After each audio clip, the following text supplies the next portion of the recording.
you can see it's got Rachel Dash marketing strategy. So one of the things that has also changed is having your first name in there is really good, because then people feel like they can interact and feel like they know you. Thanks, Joe.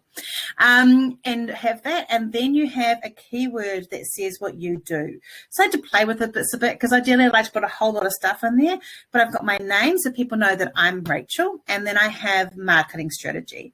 And the reason I've got entrepreneur underneath here, not business owner, is actually because I want all the music from Reels. So I've actually switched to a creator account so I can get all the music that's available on Reels, because I'm using it for creating. But you don't have to do that, okay? You can still, there's still stuff you can get through the business account, but that's why I did it. And then we're going to have a little look at the profile. So the profile says, it says helping retail and e-commerce businesses make more sales and build community.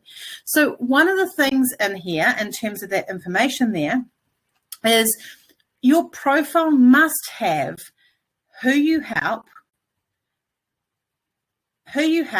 what you do to help them, and how you do it.